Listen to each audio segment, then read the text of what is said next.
अब आ गए हम पाठ के सार पे। यहाँ देखिए क्या है, पाठ ज़्यादा लंबा नहीं है, निबंध के तौर पे था, उसे हमने कंप्रेस करके सारी जितनी भी इम्पोर्टेंट चीज़ें हो सकती हैं वो मैंने सभी सम्मिलित कर दी हैं, ताकि आप आसानी से सारी चीज़ों को समझ सकें। ठीक है, चलिए देखते हैं आगे हम इस पाठ को। सबसे पहले शुरू हो रहा है शिरीष का परिचय। तो अब शिरीष क्या है, इसका परिचय देना भी आपके लिए ज़रूरी है ना। तो ये बहुत ज़रूरी है कि आप इन सारी चीज़ों को समझिए कि जिसके बारे में हम पढ़ रहे हैं वो एक्चुअल में है क्या। ठीक है, तो कहाँ से शुरू होता है। जेठ की धूप में शिरीष वृक्ष के नीचे बैठकर लेखक देख रहा था कि शिरीष का पेड़ फूलों से लदा हुआ है। ज्येष्ठ मास, ज्येष्ठ मास को मतलब आप समझ लीजिए कि भयंकर गर्मी, मई जून की गर्मी। शिरीष, जेठ मास की धूप थी और लेखक जो है शिरीष के वृक्ष के नीचे बैठे हुए थे और वो पूरा का पूरा पेड़ फूलों से लदा हुआ था। शिरीष के फूल बसंत से लेकर आषाढ़ तक खिलते हैं। तो बसंत मौसम कौन सा होता है, जब बसंत, आप ऐसा समझ लो कि होली के आसपास का समय, ठीक है, वहां से लेकर आषाढ़ मास यानी कि वर्षा ऋतु तक खिले रहते हैं तथा उन पर उमस व लू का प्रभाव नहीं पड़ता। तो मतलब समझ लीजिए कि होली से लेकर उन्होंने पूरी गर्मी तक खिले रहते हैं, बरसात में खिले आषाढ़ मास तक खिले रहते हैं। तो मतलब पूरा एक प्रचंड गर्मी को उन्होंने जो है फेस किया होता है। शिरीष का वृक्ष बड़ा और छायादार होने के कारण उसे रसोई की वाटिका की चारदीवारी के पास लगाया जाता है। ठीक है, बड़ा होता है, छायादार होता है, तो जो आपके किचन गार्डन्स होते हैं उनमें ये मोस्टली लगाया जाता है। संस्कृत साहित्य में शिरीष के फूल को बहुत ही कोमल समझा गया। अब देखिए, अब शिरीष के बारे में हम अगर पढ़ रहे हैं तो हजारी प्रसाद द्विवेदी ने शिरीष, ये देखा है कि शिरीष का उल्लेख कहाँ कहाँ पर और किस किस तरीके से हुआ है। तो इन्होंने सबसे पहले बताया यहाँ पर कि संस्कृत साहित्य में, अब संस्कृत साहित्य के महाकवि कौन माने जाते हैं, कालिदास। ठीक है ना, तो उन्होंने अपने साहित्य में इसका जो वर्णन किया है उसे क्या बताया है, बहुत कोमल बताया है। शिरीष का फूल अपनी कोमलता के कारण केवल भ्रमरों के पैरों का ही दबाव सह सकता है, पक्षियों तक का नहीं। तो संस्कृत साहित्य में ये उल्लेख किया गया कि शिरीष का जो फूल होता है वो बहुत नाजुक होता है, उसके ऊपर अगर भौरे बैठ जाएं तो सिर्फ वो उनके पैरों के ही वेग को, उनके पैरों के दबाव को झेल सकता है, लेकिन अगर कोई पक्षी अगर उस पर आकर बैठ जाए तो वो उनके दबाव को नहीं झेल सकता। तो इसकी कोमलता को बताया गया, लेकिन लेखक ने उसे क्या बताया है, बड़ा ही दृढ़ निश्चय, जो धूप सब में अच्छे से खड़ा रहता है। जब धरती और आसमान जलते रहते हैं तब भी शिरीष खिला रहने में सक्षम है। यानी कि कब जलते हैं, जब मई जून की यानी कि जेठ मास की गर्मी होती है। वह वायुमंडल से अपना रस खींच पाने की ताकत रखता है। कहाँ से, वायुमंडल से खींचता है। चारों तरफ आसपास इतनी ज्यादा गर्मी है, इतना ज्यादा धूप है, लेकिन वो क्या कर रहा है, तब भी उसी मौसम से अपने लिए रस ले रहा है। यानी कि इतनी कठिन परिस्थितियों में भी वो अपने लिए जीने की प्रेरणा इन कठिन परिस्थितियों से ही ले रहा है।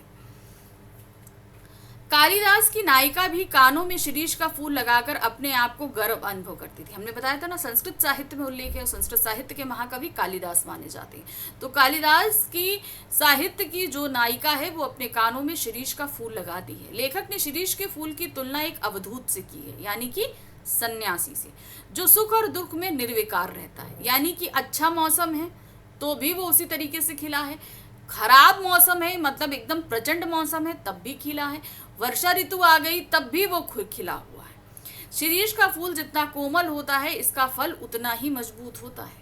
ठीक है, तो अभी तक तो हम लोग शिरीष के फूल की बात कर रहे थे कि शिरीष का फूल इतना कोमल है, ठीक है, जो भौरों के पैरों के दबाव को झेल सकता है, लेकिन इसका फल जो है वो उतना ही मजबूत होता है। कैसे, चलिए देखते हैं। पुराने व नए का संघर्ष। यहाँ पर अब बड़े अच्छे माध्यम से प्रेजेंट समय में की राजनीति की तुलना ये शिरीष के फल से करेंगे। ठीक है, चलिए देखिए कैसे। शिरीष की एक के फल इतने समय तक पेड़ पर लटके रहते हैं कि नए फल भी आ जाते हैं। इनके माध्यम से लेखक कहना चाहता है कि पुरानों को समय रहते चला जाना चाहिए, अन्यथा नए उनको धक्का मारकर निकाल देते हैं। अब क्या रहता है, इसको ऐसे समझो। शिरीष का जो फल होता है वो जब उगता है तो वो झड़ता नहीं है। ठीक है, यानी कुछ फल होते हैं ना कि अपने टाइम तक कुछ टाइम खिले फिर उसके बाद वो झड़कर गिर जाए, मगर शिरीष के फल के साथ ऐसा नहीं होता। जब तक दूसरे फल आकर उन्हें धक्का देकर हटा नहीं देते तब तक वो पुराने फल जाते नहीं। इसे उन्होंने प्रेजेंट समय में राजनीति से जोड़ दिया। आजकल की राजनीति में क्या है, बुजुर्ग अपनी गद्दियों को छोड़ते ही नहीं जब तक नई पीढ़ी आकर उन्हें धक्का मारकर हटा नहीं देती। यही चीज उन्होंने बोला है। जरा यानी कि बुढ़ापा और मृत्यु तो शाश्वत सत्य है जो हमेशा आएंगे।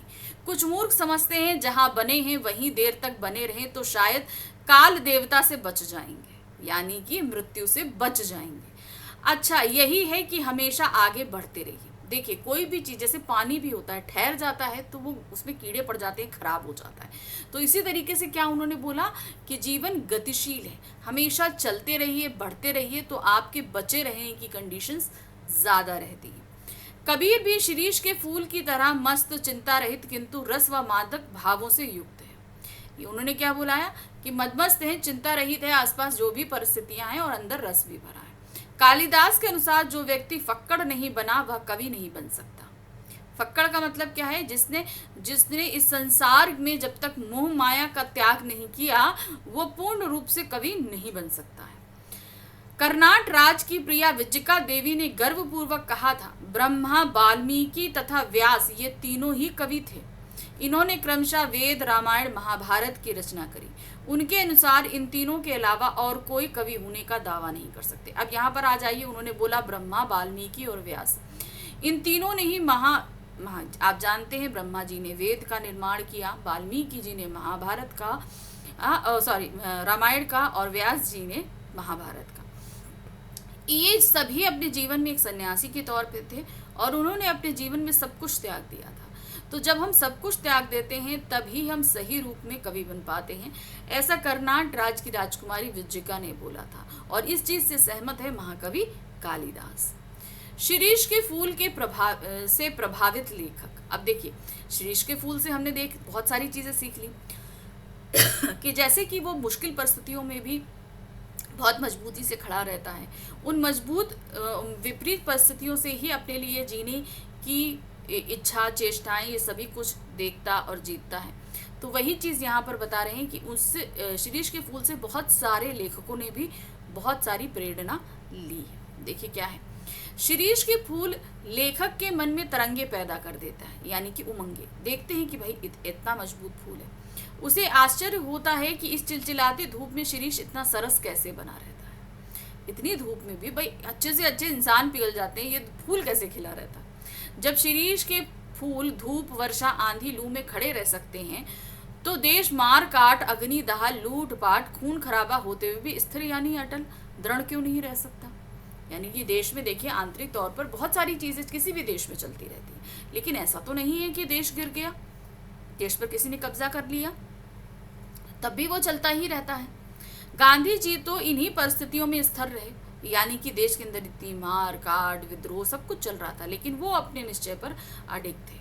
सत्य अहिंसा कर उन्होंने पालन किया था और स्वतंत्रता कराने के लिए वो पूरी तरीके से उन्मुख थे। लेखक के अनुसार गांधी जी भी एक अवधूत थे। उन्होंने भी शिरीष की तरह वायुमंडल से रस को खींचा था, यानी कि आसपास जो विपरीत परिस्थितियां थी उससे ही उन्हें प्रेरणा मिलती थी कि वो जो कार्य कर रहे हैं उस पर दृढ़ता के साथ आगे चलते रहे। तभी तो गांधी जी इतने कोमल व इतने कठोर एक साथ हो सके। कोमल भी थे और कठोर भी थे। लेखक अब कोमल कठोर कैसे थे? कोमल क्या थे? वो अपनी नीतियों को लेकर थे, अपने विचारों को लेकर दृढ़ थे, अंग्रेजों के खिलाफ कठोर थे। लेखक जब भी शिरीष के वृक्षों को देखता तो उसे कष्ट होता कि ऐसे सन्यासी आज कहाँ मिलते हैं, यानी कि आज के समय में ऐसे लोग कहाँ हैं जो अपने दृढ़ निश्चय में और अपने कठोर व्यवहार से हमारी इन विपरीत परिस्थितियों को सकारात्मक परिस्थितियों में बदल सके। तो ये लेखक का एक अफसोस पाठ के अंत में रह जाता है।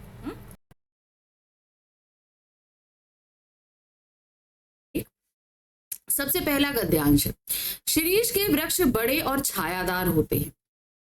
पुराने भारत का रईस जिन मंगलजनक वृक्षों को अपनी वृक्ष वाटिका की चारदीवारी के पास लगाया करता था उनमें से एक शिरीष भी था। कहने का तात्पर्य है कि जो बहुत ही अमीर लोग होते थे ना, वो अपने गार्डन में जिन बहुत बड़े बड़े अच्छे अच्छे पेड़ों को लगाते थे उनमें शिरीष का भी एक पेड़ जरूर शामिल रहता था। वृहत संहिता 55-13 अशोक, अरिष्ट, पुन्नाग और शिरीष के छायादार वृक्ष घन मृसक हरितिमा के परिवेष्टित वृक्ष वाटिका जरूर बड़ी मनोहर दिखती होगी। तो अब यहाँ पर जो है बृहत संहिता जो है उसके पृष्ठ संख्या अध्याय जो है वो 55 और पृष्ठ संख्या 13 बताया गया है कि जो जिन वाटिकाओं में अशोक, अरिष्ट, पुनाग, शिरीष आदि की जो पेड़ लगे रहते थे, उनकी जो छाया होती थी, उससे जो हरियाली है, जो छाया है, जो माहौल बनता होगा, वो वाटिका यानी कि वो उपवन बहुत ही सुंदर दिखता होगा। वात्सायन ने कामसूत्र में बताया है, ठीक है, वात्सायन द्वारा लिखित कामसूत्र में बताया गया है कि वाटिका के सघन छायादान वृक्षों की छाया में झूला, यानी कि झूला हो ना, प्रेखादोला, प्रेखादोला का मतलब झूला जो पड़ता है ना, जो सावन में झूले पड़ते हैं, वो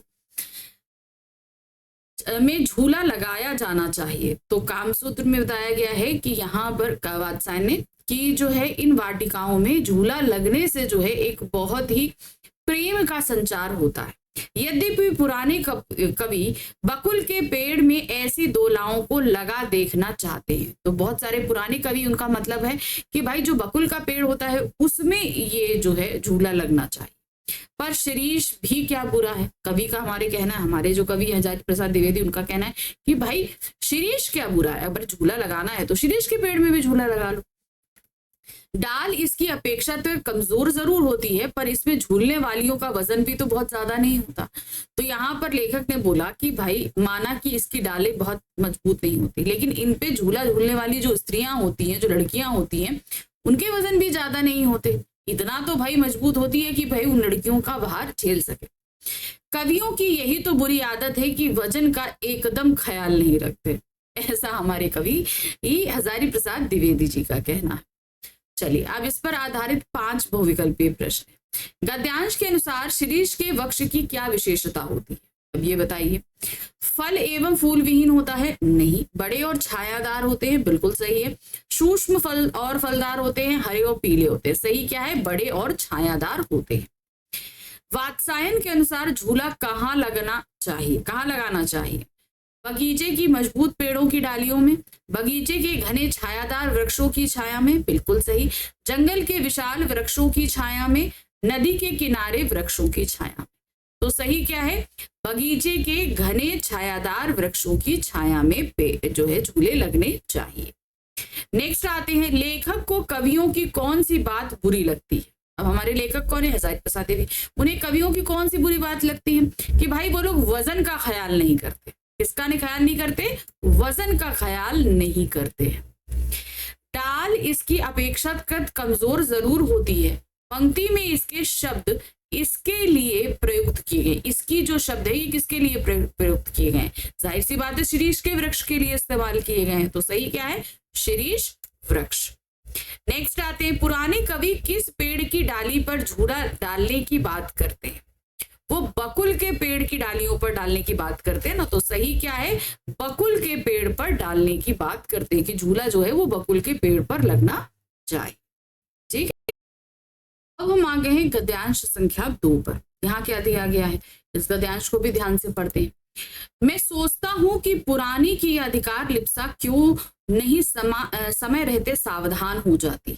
अब लेखक का कहना है कि भाई पुराने लोग जो हैं वो अपनी जगहों को नहीं छोड़ते, अपनी जगह पर बने रहते जब तक उन्हें धक्का देकर हटाया ना जाए। तो वो जो अधिकार की जो भावना होती है वो लोग जल्दी छोड़ना नहीं चाहते। तो समय रहते आप अपनी जगह छोड़ दीजिए ताकि नए लोग आकर ले सकें। जरा और मृत्यु, ठीक है, जरा मतलब बुढ़ापा और मृत्यु, ये दोनों ही जगत के अपरिचित और अप्रामाणिक सत्य हैं कि ये आएंगे जरूर। तुलसीदास ने अफसोस के साथ इसकी सच्चाई पर मुहर भी लगाई थी कि भाई अफसोस है लेकिन ये चीजें तो आती ही आती है। धरा को प्रमाण यही तुलसी, जो फरा सो झरा, जो बरा सो बुताना। तो यहाँ पर तुलसीदास जी ने कहा है कि भाई धरा को यही प्रमाण, यानी कि धरा में ये चीज प्रमाण है कि तुलसी कह रहे हैं कि जो फरा वो झड़ा, यानी कि जो बढ़ेगा वो झड़ेगा जरूर, और जो बरेगा वो बुतेगा जरूर, यानी कि जो जलेगा वो बुझेगा जरूर। यानी कि जिसने जन्म लिया है उसकी मृत्यु निश्चित है, जो उगा है वो झड़ेगा जरूर। मैं शिरीष के फूलों को देख कर कहता हूं, अब हजारी प्रसाद द्विवेदी कह रहे हैं कि मैं शिरीष के फूल को देखता हूं और कहता हूं कि क्यों नहीं फलते ही समय लेते, बाबा की इतना झड़ना निश्चित है। तो उन्होंने कहा कहा कि भाई जब तुम बढ़ते हो, पैदा होते हो, तो तुम्हें ये चीज अपने अंदर ध्यान लेनी चाहिए कि एक समय तो आएगा कि मैं तो झड़ ही जाऊंगा। सुनता कौन है? महाकाल देवता सपासप कोड़े चला रहे हैं, यानी कि एकदम प्रचंड गर्मी है जेठ की, और जे गर्मी चल रही है। जीर्ण और दुर्बल झड़ रहे हैं, यानी कि जो कमजोर हैं, जो दुबले पतले हैं, वो झड़कर समाप्त हो रहे हैं। जिनमें प्राण कण थोड़ा भी ऊर्ध्वमुखी है, यानी कि जिनके अंदर थोड़ी भी हिम्मत है, वे टिक जाते हैं। दुरंत प्राण धारा और सर्वव्यापक कालाग्नि का संघर्ष निरंतर चल रहा है, यानी कि बहुत जो लोग बचे हैं उनके जीने की जिजीविषा और मौसम का ये प्रचंड रूप जो है, इनके बीच संघर्ष बराबर चल रहा है। मूर्ख समझते हैं कि जहां बने हैं वहीं देर तक बने रहें तो शायद काल देवता की आंखों से बच जाएंगे। जो लोग सोचते हैं कि हम एक जगह टिके हुए हैं या टिके रहें तो हम बच जाएंगे, भोले हैं वे। हिलते डुलते रहो, स्थान बदलते रहो, आगे की ओर मुख किए रहो तो कोड़े की मार से बच भी सकते हो, जमे की मरे।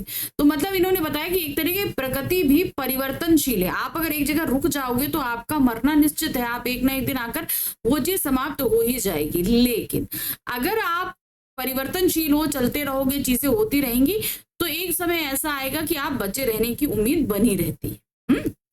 अब इस पर 5 प्रश्न है, देखिए क्या है। पहला प्रश्न, किसके अनुसार नए के आने पर पुराने को जाने का अधिकार होता है? किसने ये कहा था? ये किसने? जरा तो बड़ा है ना, तो वही चीज है। क्या किसने कहा था? ये तुलसीदास जी ने कहा था। लेखक के अनुसार जगत के अपरिचित और अप्रामाणिक सत्य क्या है? जरा और मृत्यु, यानी कि बुढ़ापा और मृत्यु, ये सत्य है। तो सही आप क्या देख रहे हैं? जरा और मृत्यु। नेक्स्ट आती है, जो फरा सो झरा, जो बरा सो बुताना। ये पंक्ति किसने कही थी? ये पंक्ति तुलसीदास जी ने कही थी। अच्छा, ये पंक्ति तो आ गई। अच्छा, तो इससे पहले वाला जो हमारा प्रश्न था, ये वाला, किसके अनुसार नए के आने पर पुराने को जाने का अधिकार होता है? ये बात हमारे लेखक ने कही थी। ओके, तुलसीदास से नहीं कही थी, तो ये ध्यान रखिएगा। ये किसने कही है? ये लेखक ने कही है। ठीक है, करेक्शन कर रही हूं। किसके अनुसार नए के आने पर पुराने को जाने का अधिकार होता है, ये बात लेखक ने कही थी। वो जो जरा और फरा वाली बात थी, वो किसने कही थी? वो बात तुलसीदास जी ने कही थी। तो यहाँ पंक्ति का जो है ना, थोड़ा सा मुझसे गलती हुई। ठीक है, चलिए नेक्स्ट आ गए। यहाँ जो फरा सो झरा, जो बरा सो बुताना, ये पंक्ति किसने कही थी? ये पंक्ति तुलसीदास जी ने कही थी।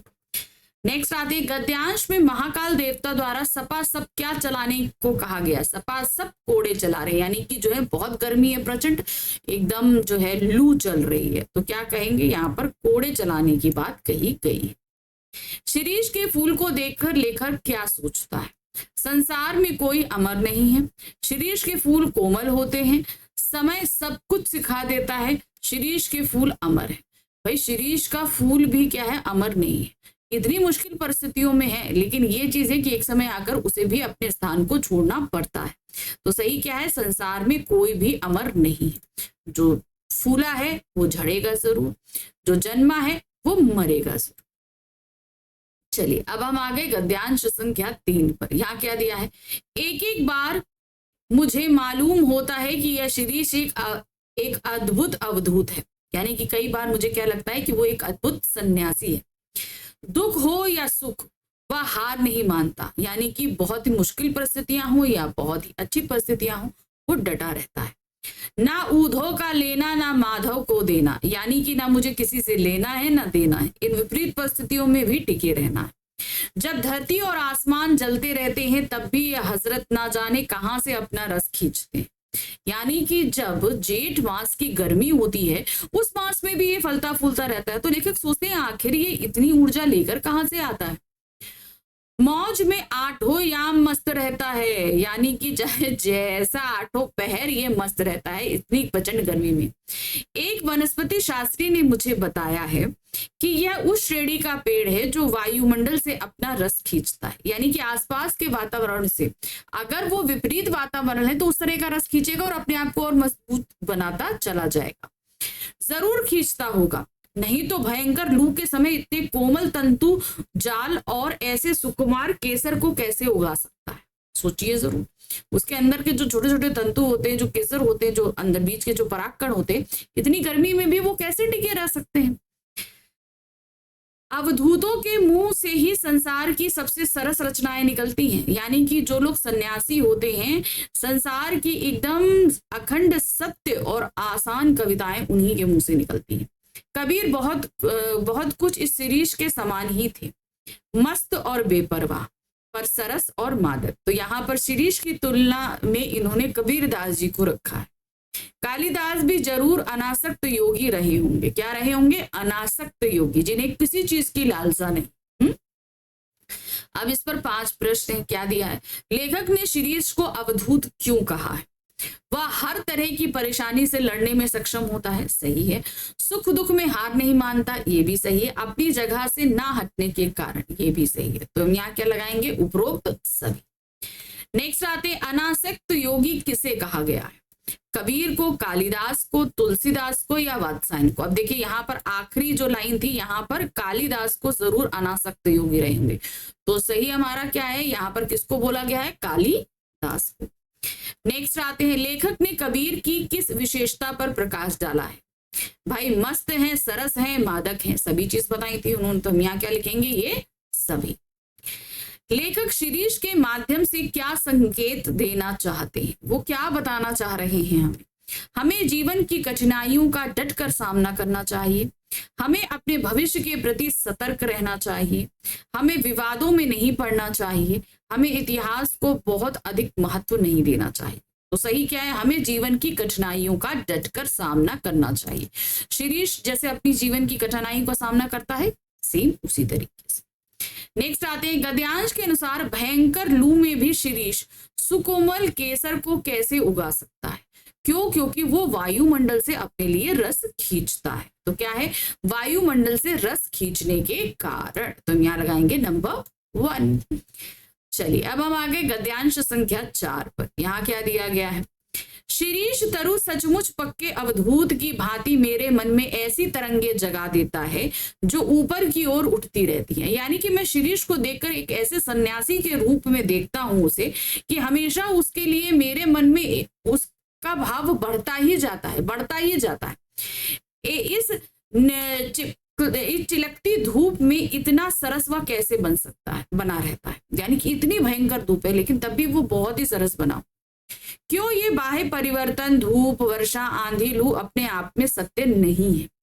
यानी कि बाहर इतनी, ये हमें सत्य नहीं लग रहा है कि मतलब क्यों? क्योंकि भाई इतना कोमल फूल भी जो है इतनी प्रचंड गर्मी में खिला हुआ है। हमारे देश के ऊपर से जो ये मार काट, अग्निदाह, लूटपाट, खून खच्चर का बवंडर बह गया है, उसके भीतर भी स्थिर रहा जा सकता है। यानी कि आसपास जितनी भी विपरीत परिस्थितियां हों, हम उसमें भी अपने आप को सरस बनाए रख सकते हैं, अहिंसात्मक बनाए रख सकते हैं। शिरीष रह सका ना, शिरीष विपरीत परिस्थितियों में रह सकता है, तो हम क्यों नहीं विपरीत परिस्थिति में अपने आप को सरस बनाकर रह सकते? अपने देश का एक बूढ़ा रह सका था। कौन? गांधी जी। क्यों? मेरा मन पूछता है कि ऐसा क्यों संभव हुआ? क्योंकि शिरीष भी अवधूत है। शिरीष वायुमंडल से रस खींचकर इतना कोमल और इतना कठोर है, यानी कि वायुमंडल से वो अपने लिए प्रेरणा लेकर अपने आप को सरस भी रखता है और कठोर भी रखता है। गांधी भी वायुमंडल से रस खींचकर इतना कोमल और इतना कठोर रह सका था। यानी कि जब गांधी जी थे तो उनके आसपास भी कितनी मार काट, सब कुछ निगेटिव चीजें सब कुछ चल रही थी, लेकिन तब भी उन्होंने अपने आप को काम एंड कूल रखा। देश को आगे ले जाने के बारे में नीतियां बनाई, देश को स्वतंत्र कराने के बारे में चीजें रखी, है ना। मैं जब जब शिरीष की ओर देखता हूं तब तब हुक उठती है, हाय वह अवधूत आज कहाँ है। यानी कि आज भी हमारे समाज में एक इतनी मारकाट मची हुई है और एक गांधी जी जैसे व्यक्ति चाहिए जो हमें संगठित कर कर इस विपरीत परिस्थितियों से निकाल सके। तो शिरीष को देखकर मुझे हमेशा उस अवधूत यानी कि गांधी जी की याद आती है, ऐसा हजारी प्रसाद द्विवेदी जी कहते हैं। चलिए इस पर 5 प्रश्न है। पहला है, लेखक के मन में तरंग कौन जगा देता है? तो सही क्या है? शिरीष का वृक्ष जगा देता है, तो नंबर 3 पर लगाएंगे। फिर आते हैं, लेखक ने शिरीष की किस विशेषता का वर्णन किया है? चिलचिलाती धूप में भी सरस बने रहने की, बिल्कुल सही है। स्वयं पर अभिमान करने की नहीं, ठंड में मुरझा जाने की नहीं, उपरोक्त सभी नहीं। तो सही क्या है? चिलचिलाती धूप में भी सरस बने रहने की। नेक्स्ट आते हैं, शीरीष का वृक्ष कहाँ से रस खींचता है? वायुमंडल से। तो सही क्या है? वायुमंडल से। नेक्स्ट आते हैं, लेखक के अनुसार हमारे देश के ऊपर से कौन सा बवंडर बह रहा है? मार काट, लूट पाट, खून खच्चर, ये सभी। तो सही हम क्या लगाएंगे? ये सारी बात है तो हम क्या लगाएंगे? ये सभी। शीरीष को देखकर लेखक के मन में क्या हूक उठती है? हाय वो अवधूत अब कहाँ है ना? वह अवधूत आज कहाँ है? वह गांधी जी की तरह क्यों नहीं है? बूढ़ा व्यक्ति शीरीष की तरह क्यों नहीं रह सकता? या उपरोक्त सभी। तो सही क्या है? वह अवधूत आज कहाँ गया? ये भूख उठती। चलिए, तो अभी तक हमने देखे अपने 4 गद्यांश, उस पर आधारित 5 बहुविकल्पीय प्रश्न, और अब हम आ गए हैं संपूर्ण पाठ आधारित प्रश्न। क्योंकि ये पूरा पाठ जो है वो निबंध के तौर पे है, तो उसमें बहुत सारी ऐसी चीजें हैं जो आपको जाननी है, इसीलिए कुछ एक्स्ट्रा क्वेश्चंस लेकर आए। लेखक निबंध को जेठ की तपती गर्मी में कहाँ लिख रहे हैं? अब जेठ की तपती गर्मी है और ये निबंध कहाँ बैठकर लिख रहे हैं? शीरीष के वृक्ष के नीचे। सही है ना? तो देवदार नहीं तो अच्छा, देवदार के वृक्षों के पेड़ के समूह के बीच बैठकर, शीरीष के पेड़ों के समूह के बीच बैठकर, बकुल के पेड़ों के बीच समूह, या अशोक के पेड़ों के। तो सही कहाँ था? ये कहाँ पर बैठे हुए थे? ये बैठे हुए थे देवदार के पेड़ों के समूह के बीच बैठकर। नेक्स्ट आते हैं, शीरीष के फूल कब तक खिले रहते हैं? वसंत से लेकर आषाढ़ तक, है ना? तो सही क्या है? वसंत से आषाढ़ तक खिले रहते हैं। वसंत का महीना कब होता है? जब, अच्छा इसको मैं आपको थोड़ा इजी कर देती हूँ। वसंत के महीने में प्रकृति बदलाव लेती है, वसंत पंचमी आती है, याद है?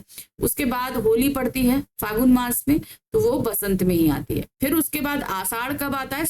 वर्षा ऋतु जहां से शुरू होती है, ठीक है?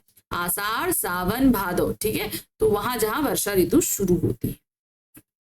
शीरीष के पेड़ का फल अपना स्थान कब छोड़ता है? जब दूसरा फूल उसे धक्का देकर गिराता है, जब नए फलों द्वारा उन्हें जबरदस्ती धकेला जाता है, जब नए पत्तों द्वारा उन्हें जबरदस्ती धकेला जाता है, जब नए फूलों द्वारा उन्हें जबरदस्ती धकेला जाता है, जब नए पत्तों फूलों द्वारा उन्हें जबरदस्ती धकेला जाता है। तो वो कब छोड़ते हैं अपनी जगह?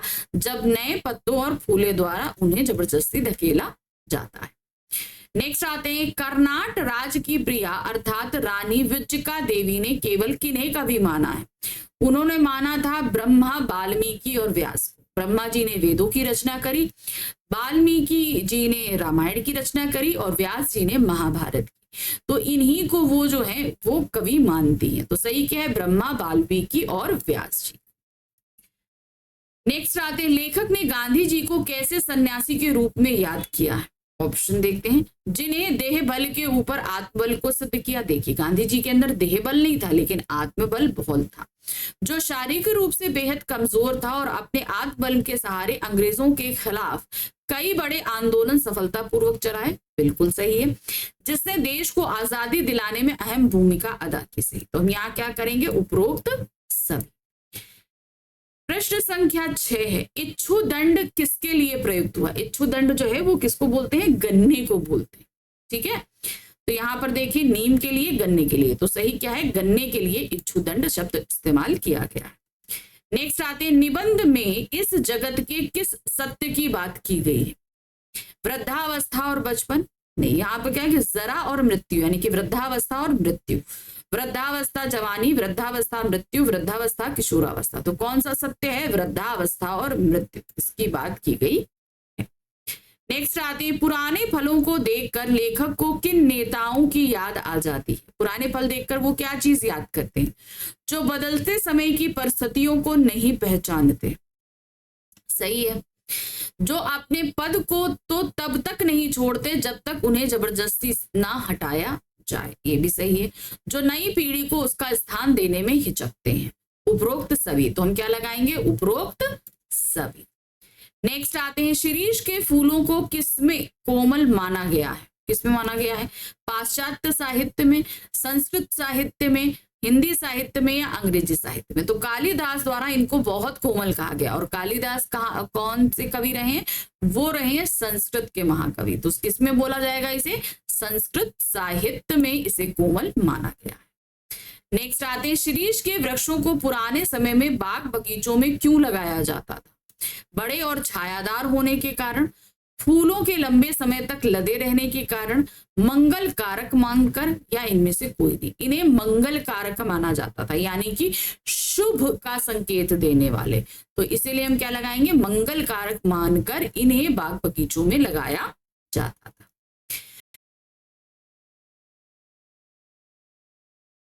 आंसर हमको लिखना है, ठीक है। तो चलिए शुरू कर रहे हैं आज का हम अपना पहला प्रश्न। लेखक कालिदास के बारे में क्या बताते हैं? शिरीष के फूल में उन्होंने कालिदास के बारे में भी बताया है, क्योंकि कालिदास ने मेघदूतम में भी शिरीष के फूल का वर्णन किया हुआ है। क्या कह रहे हैं? लेखक का मानना है कि जिसे कवि बनना है उसे अनासक्त, योगी व फक्कड़ बनने की जरूरत है, ठीक है। अब अनासक्त या फक्कड़ बनने के तात्पर्य क्या है? यानी कि उसे किसी चीज से भी आसक्ति नहीं होनी चाहिए, यानी कि उसे किसी भी चीज से प्रेम नहीं होना चाहिए। अगर वो किसी चीज से भी सांसारिक तरीके से, किसी भी रिश्ते से, किसी मटेरियलिस्टिक चीज से अगर वो मोह रखता है तो फिर वो योगी नहीं बन पाएगा, क्योंकि उसका ध्यान तो कहाँ है, सांसारिक चीजों में। फिर आ जाते हैं फक्कड़। फक्कड़ कहने का मतलब है कि उसके पास अपना कोई चीज नहीं होनी चाहिए, डेली मांगो डेली खाओ, काम खत्म, ठीक है। क्योंकि जब तक हमारे पास हमारी प्रॉपर्टी या हमारा कोई भी चीज हमारी अपनी रहेगी ना, तो हमें उसको बचाए रखने या उससे हमारा मोह बन ही जाता है, तब व्यक्ति योगी नहीं बन सकता। उसी तरीके से इन्होंने यहाँ पर कवि के लिए बोला है कि कवि को भी किसी भी चीज से मोह नहीं होना चाहिए और सारी चीजें उसे अपनी समझनी चाहिए।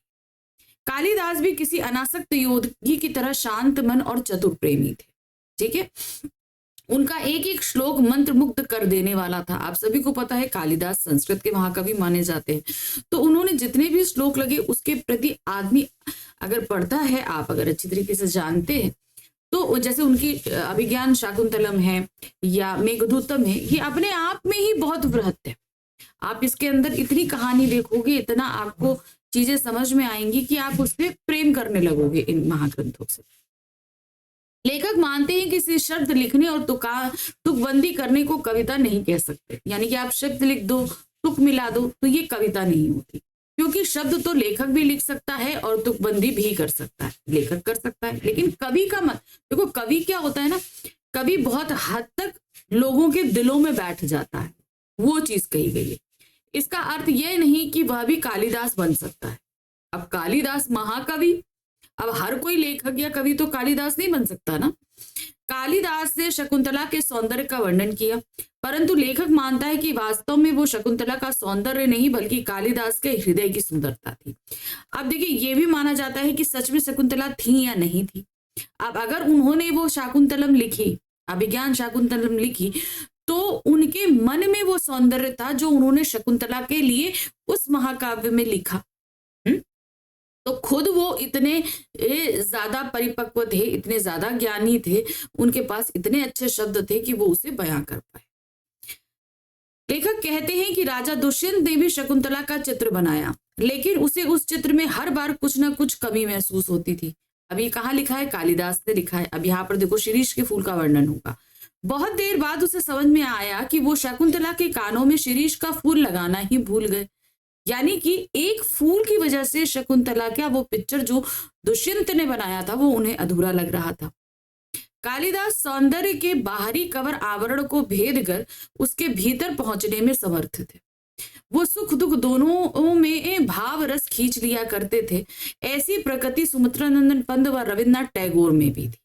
कहने का मतलब है कि जिस चीज के लिए वो अपना लेख लिख रहे हैं, जैसे उन्होंने शकुंतला के लिए लिखा, तो शकुंतला के आसपास की जो चीजें हैं उससे भी वो क्या करते थे, उसमें भी सौंदर्य है, उसमें भी रस है, सारी चीजें लिखते थे। अब शिरीष के फूल का भी यही होता है। शिरीष जो फूल होता है वो इतने ज्येष्ठ मास में खिले रहता है, आसपास की गर्मी से सारा रस खींचता है। जैसे कालिदास जो है अपने काव्य के लिए आसपास से सारी चीजों का रस खींचते थे, सारी सब में सुंदरता देखते थे। वही चीज सुमित्रानंदन पंत और रविन्द्रनाथ टैगोर के में भी थी। सुमित्रानंदन पंत की तो आपने कितनी सारी कविताएं पढ़ी हैं, उसमें भी इस चीज का वर्णन किया गया है। दूसरा प्रश्न है, कर्नाट राज्य की प्रिया विजयका देवी ने किन्हें कवि माना है और क्यों? वो किसको मान रही हैं?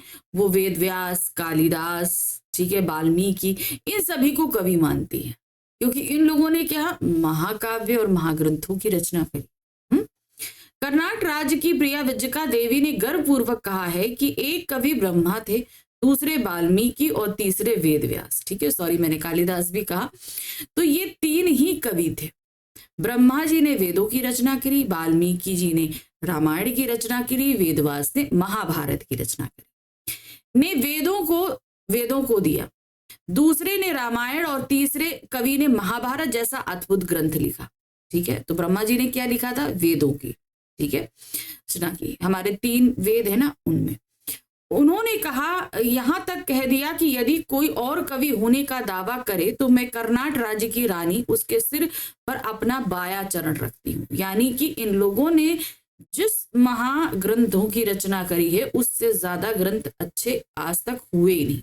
अगर कोई बोले कि मैं कवि हूं तो मैं उसे अपने पैरों तले रौंदती हूं, ऐसा कहना था। क्योंकि उनके अनुसार कवियों को संसार से किसी भी प्रकार का मोह नहीं होना चाहिए। ये गुण इन तीनों कवियों में थे। उनके अनुसार आधुनिक युग के कवियों में इस गुण का पाया जाना ना के बराबर है। क्योंकि व्यक्ति जो है ना किसी चीज से तो मोह कर बैठता है ना, तो वो इतना ज्यादा जो है मग्न होकर वो अपने काव्य की रचना करता ही नहीं। वो रचनाएं तो करेगा पर वो प्रसिद्ध रचनाएं नहीं हो पाएंगी जैसे ब्रह्मा, वाल्मीकि और वेदव्यास ने करी। क्योंकि ये सभी क्या थे?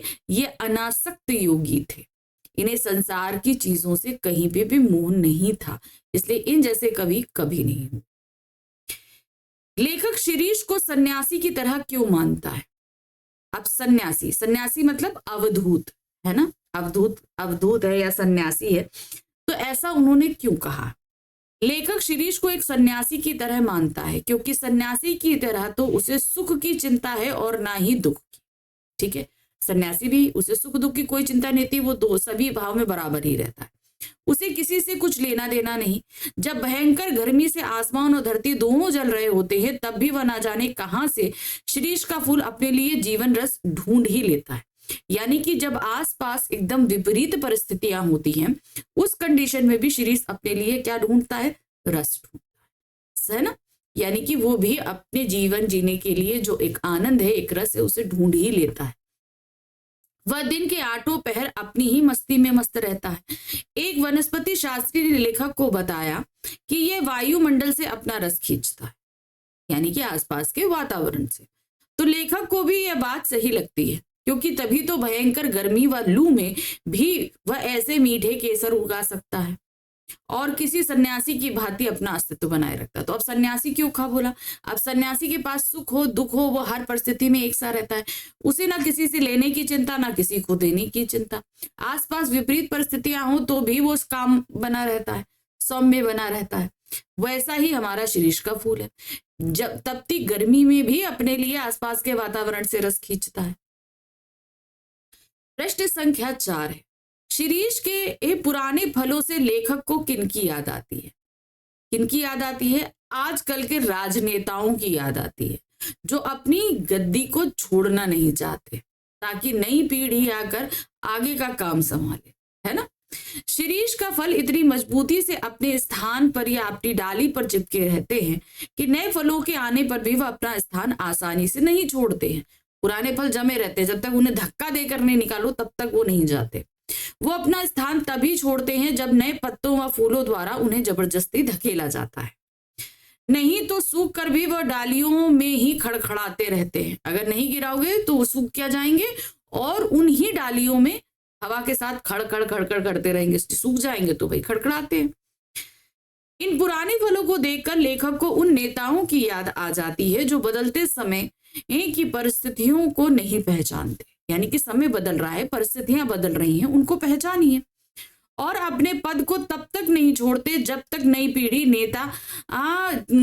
पीढ़ी नेताजी को जबरदस्ती धक्का मारकर पद छोड़ने के लिए विवश ना करते। यानी कि जो न्यू जनरेशन आए जब तक उन्हें धक्का मार के अपने पद से ना निकाले तब तक वो अपने पद को नहीं छोड़ते।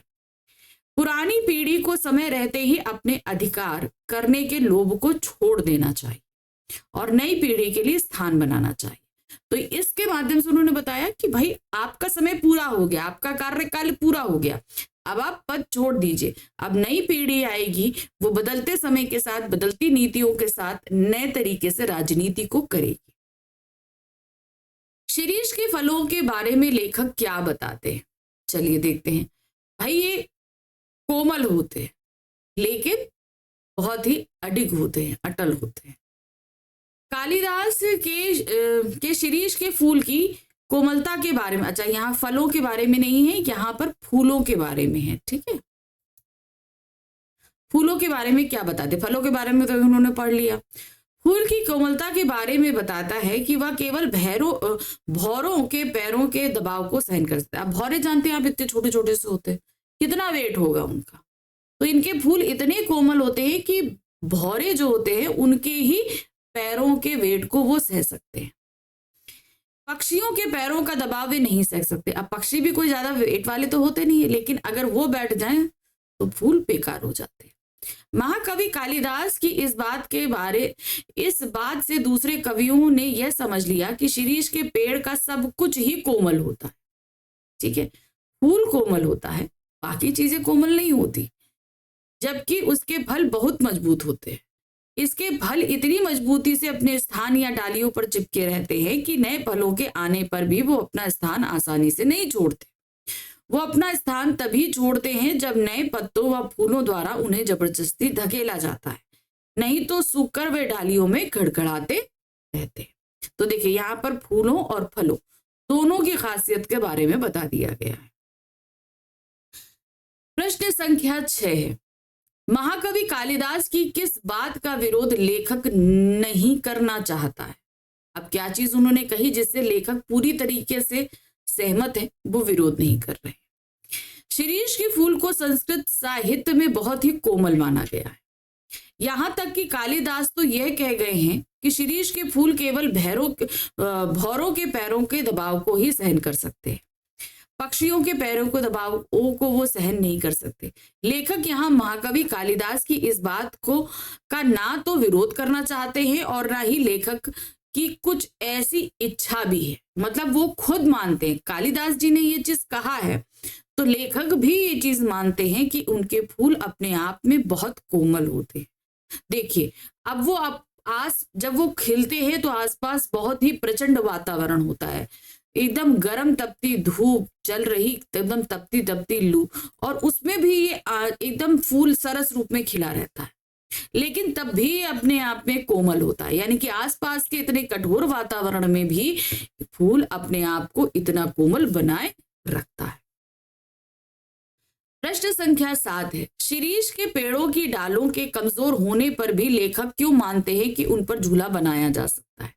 अब क्या ना, शिरीष के पेड़ों की डाल कमजोर है लेकिन उन पर झूला डालने के लिए वो सहमत है, क्योंकि उनका मानना है कि उन पर झूला झूलने वाली जो लड़कियां होती हैं या स्त्रियां होती हैं उनका वजन भी कोई इतना नहीं होता, बहुत ज्यादा नहीं होता, उनका वजन भी बहुत कम होता है, इसलिए शिरीष का पेड़ उनके भार को सहन कर सकता है, इसलिए उन पर झूले पड़ सकते हैं। शिरीष के वृक्ष बड़े और छायादार होते हैं और पुराने समय में इन वृक्षों को मंगल कारक मानकर इन्हें बाग बगीचों में लगाया जाता था, मानी कि एक शुभ माना जाता था। वात्सायन कहते हैं कि बगीचे में घने व छायादार वृक्षों और बकुल के पेड़ों में ही झूला लगना चाहिए। अब कहने का क्या मतलब है, उनका मतलब है कि जो सबसे मजबूत पेड़ होते हैं उन्हीं पे झूला लगाना चाहिए। अब इसीलिए उन्होंने कौन से पेड़ कहे, वो है छायादार जो घने पेड़ होते हैं और बकुल के पेड़ जिनकी डालियां बहुत ज्यादा मजबूत होती हैं। लेकिन लेखक मानते हैं कि शिरीष के पेड़ भी झूला झूलने के लिए प्रयोग में लाए जा सकते हैं, यानी कि सिर्फ इन्हीं पे नहीं पड़ सकता, शिरीष के पेड़ों पर भी झूला पड़ सकता है। भले ही शिरीष के पेड़ की डालें कुछ कमजोर होती हैं, इसीलिए उसे झूला झूलने योग्य नहीं समझा जाता, परंतु लेखक कहते हैं कि शिरीष के पेड़ भी झूला झूलने के लिए प्रयोग किए जा सकते हैं, क्योंकि झूला झूलने वालों अर्थात बच्चे व किशोरियों का वजन भी बहुत ज्यादा नहीं होता। तो छोटे बच्चों का वजन कितना होता है, बहुत कम होता है। जो नवयुवतियां उस पर झूलती हैं उनका वजन भी ज्यादा नहीं होता, तो इसलिए इन पेड़ों पर झूला डाला जा सकता है। प्रश्न संख्या 8 क्या दिया गया है, लेखक ने शिरीष को कालजयी अवधूत किस कारण कहा है। कालजयी यानी कि जिस पे काल भी विजय प्राप्त कर, जिसने काल पर विजय प्राप्त कर ली। अब काल मतलब क्या होता है, मौत या समय, ठीक है। दोनों ही चीजें होती है। अब देखिए शिरीष का फूल क्या है, वो इतनी विपरीत परिस्थितियों में खिलता है कि उस पर आसपास का वातावरण कोई असर नहीं डाल पाता, इसलिए उसने काल पर विजय प्राप्त करी। अवधूत है क्यों? क्योंकि वो सन्यासी है, उसे किसी से लेना देना नहीं है, सभी अच्छे दिन हो या बुरे दिन हो उनमें वो समान रूप से ही बना रहता है, इसीलिए लेखक ने इसे कालजयी अवधूत कहा है। लेखक ने शिरीष को कालजयी अवधूत कहा है। कालजयी अर्थात जिसने काल पर विजय प्राप्त कर ली, और अवधूत यानी एक ऐसा सन्यासी जिसे सुख दुख अच्छे बुरे से कोई फर्क नहीं पड़ता। अब जैसे एक सन्यासी होता है, सुख हो दुख हो हर स्थिति में समान रहता है, उसी तरीके से जिसके भाव हर परिस्थिति में एक समान रहते, यही सब लक्षण शिरीष के फूल में भी है, जिस कारण लेखक ने शिरीष के फूल को कालजयी अवधूत कहा है। क्योंकि शिरीष का फूल भयंकर गर्मी, उमस, लू आदि के बीच भी सरस बना रहता है। यानी सरस का मतलब है कि बहुत ही कोमल और फ्रेश लगता है ना, बहुत ही सॉफ्ट और फ्रेश लगता है। बसंत में वह लहक उठता है तथा भादो मास तक फलता फूलता रहता है। उस पर ना भयंकर गर्मी का असर दिखाई देता है और ना ही तेज बारिश का कोई प्रभाव।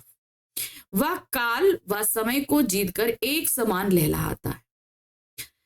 यह हमें विषम परिस्थितियों में भी प्रसन्नता और मस्ती के साथ जीवन जीने को सिखाता है। यानी कि हमें प्रसन्न रहते हुए अपना जीवन जीना है, ये चीज वो सिखाता है।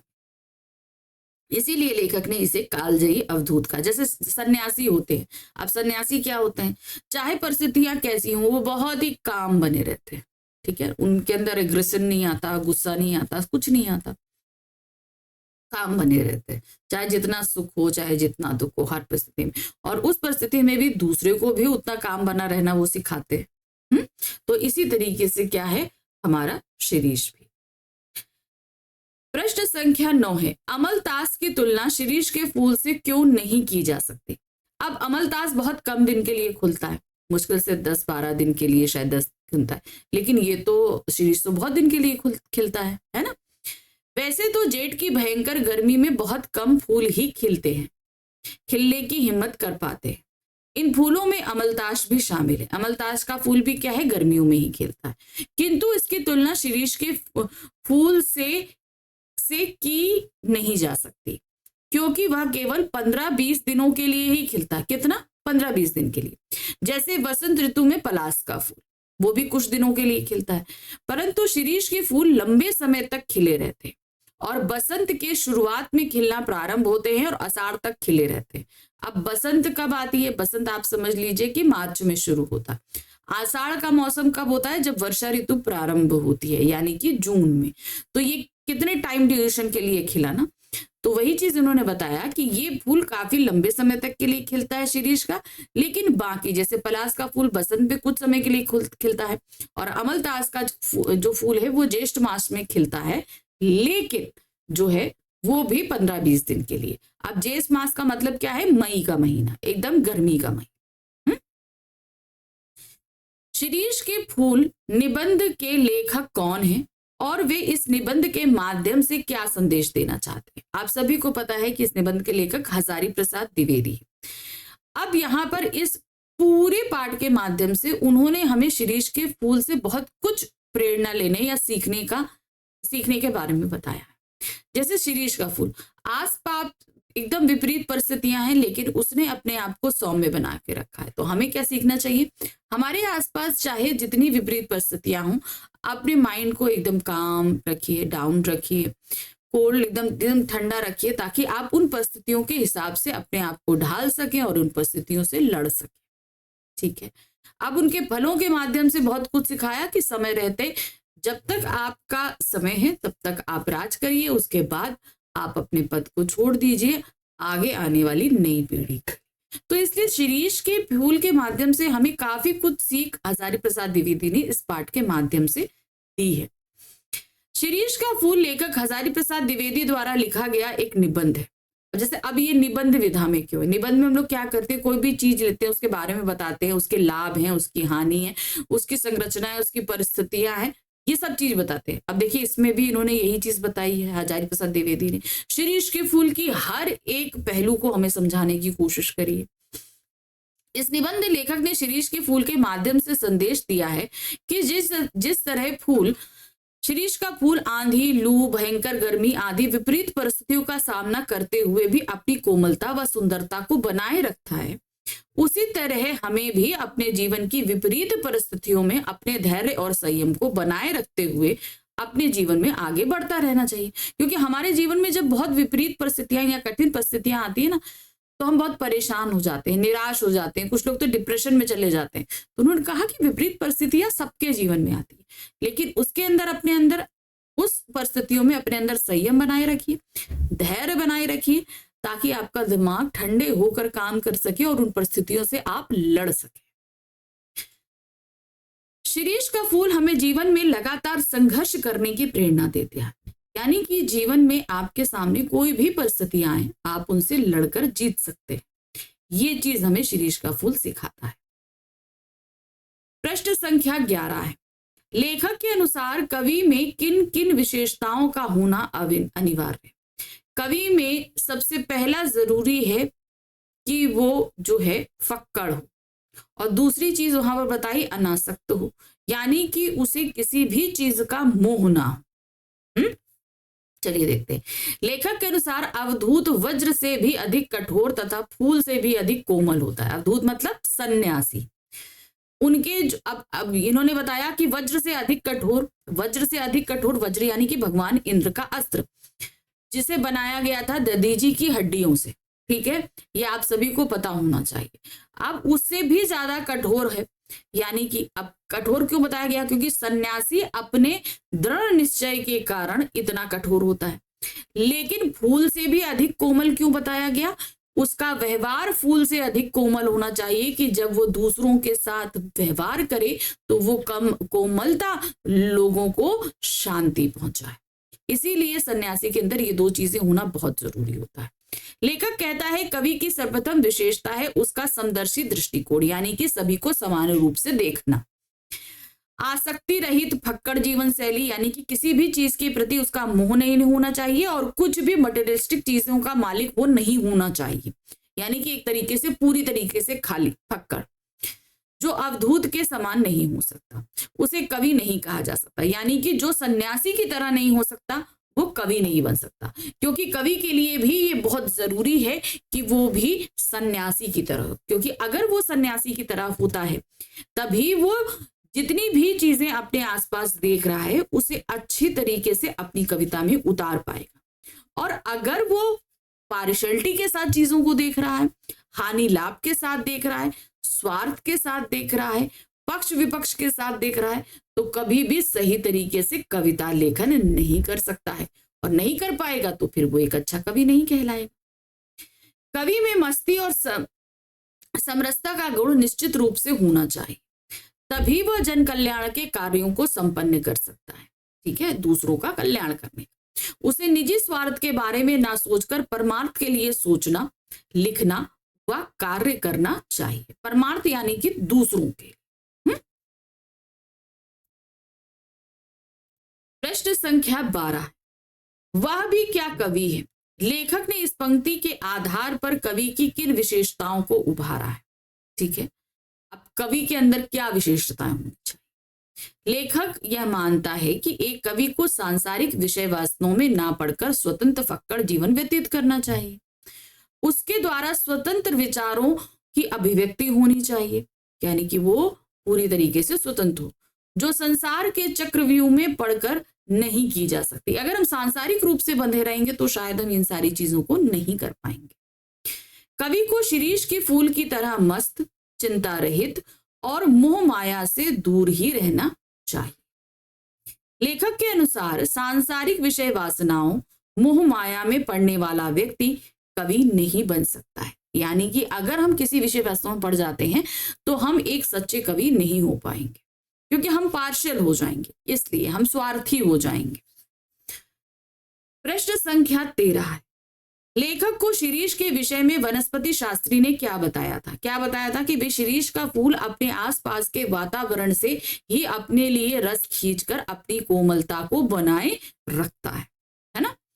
वनस्पति शास्त्री ने लेखक को बताया शीरीष उस श्रेणी का वृक्ष है जो वायुमंडल से अपना रस खींचता है, यानी कि अपने लिए जीवन दायिनी चीजें खींचता है। इसी कारण शीरीष का फूल भयंकर गर्मी में भी सरस बना रहता है। ज्येष्ठ की प्रचंड गर्मी में भी शीरीष पुष्प के खिले रहने का कारण इसे शीत पुष्प भी कहा गया है, यानी कि ठंडा फूल। शीरीष की एकमात्र ऐसा वृक्ष है जो हमेशा पुष्पित पल्लवित रहता है, यानी कि हमेशा फूल रहते हैं, पत्ते बने रहते हैं और हमें शीतलता प्रदान करते हैं। अब गर्मियों में देखिए बहुत सारे पेड़ मुरझा जाते हैं, पतझड़ में एकदम झड़ जाते हैं, लेकिन ये हमेशा फूलों और पत्तों से भरा रहता है। प्रश्न संख्या 14, लेखक ने किन किन वृक्षों का उल्लेख किया है, संदर्भ सहित बताइए। अब लेखक ने बहुत सारे पेड़ों का उल्लेख किया इस पूरे पाठ में शीरीष से तुलना करने के कारण। अब उन्हें आपको सारे पेड़ों के नाम लिखने हैं। लेखक ने शीरीष के बहाने अन्य वृक्षों कनेर अमलतास का वर्णन इस संदर्भ में किया। जैसे कनेर के फूल भी क्या है, वो तो वैसे अब 12 मास खिलते हैं, है ना। ये भी ग्रीष्म ऋतु में फूलते हैं, किंतु उनकी तुलना हम शीरीष से नहीं कर सकते क्योंकि ये कम समय के लिए खिलते हैं। ठीक है। वसंत में पलास खिलता है तो वह भी उसकी अवधि बहुत कम समय की होती है। रईसों के बगीचों के प्रसंग में लेखक ने अशोक, अरिष्ट यानी कि रीठा नामक वृक्ष, पुन्नार एक सदाबहार बड़ा सा पेड़, बकुल यानी कि मैलसिरी का पेड़ का वर्णन किया है। ये सभी वृक्ष भारत में पाए जाते हैं। तो शीरीष के अलावा इन्होंने इन सारे पेड़ों का वर्णन किया है। प्रश्न संख्या 15 है, लेखक अधिकार लिप्सा के बारे में क्या बताना चाहता है, यानी कि अपने पास हमेशा अधिकार बनाए रखना, यानी कि हम जिस पद पर हैं उस पद को कभी ना छोड़ना। लेखक के अनुसार भारत में अधिकार लिप्सा की भावना बहुत प्रबल है। यहाँ के लोग तभी अपनी जगह छोड़ पाते हैं जब उन्हें दूसरों द्वारा धक्का दिया जाता है। अब इनमें आप राजनेताओं का उदाहरण तो आपको पहले ही दिया जा चुका है। यह स्थिति राजनीति, साहित्य तथा संस्थानों में पूर्ण रूप से दिखाई पड़ती है। पुराने लोग नए जमाने के इस प्रचलन को नहीं पहचान पाते। पुराने लोग अपनी ही पद्धति को सही मानते हैं, नई चीजों को अपना नहीं पाते, इसलिए नई पीढ़ी को भी एक्सेप्ट करके अपने जगह पर लाना वो उनको गंवारा नहीं होता। इसीलिए वो अपने जो है उनके अधिकार में जो पद है वो उस पर बने ही रहना चाहते हैं, अपने पद को वो छोड़कर नहीं हटते। तो ये थे हमारे शीरीष के फूल के 15 प्रश्न जो कि वर्णनात्मक रूप से थे, मैंने आपको पूरे कराए। आपको अच्छे से समझ में आ गया होगा इसमें कि इसमें किस किस तरीके से प्रश्न आ रहे हैं, इनको इन्हीं तरीके से पढ़िएगा। ठीक है। अब हम मिलेंगे अपने नेक्स्ट चैप्टर जो कि है हमारी आरोग्य बुक का अंतिम अध्याय, अंबेडकर जी द्वारा लिखित 2 भाषण जो कि जाति प्रथा और एक स्वस्थ आदर्श समाज की संरचना है। ठीक है। तो चलिए मिलेंगे उस पाठ के हम वर्णनात्मक प्रश्नों के साथ, लेकिन तब तक फटाफट चैनल को लाइक करिए, सब्सक्राइब कीजिए, शेयर कीजिए। कोई भी कमेंट्स है आपके पास, कोई भी क्वेरी है, कुछ भी है, आप कमेंट बॉक्स में अपना कमेंट ड्रॉप कर सकते हैं। ठीक है। चलिए जल्दी मिलते हैं दोबारा। Thank you for watching. Bye bye.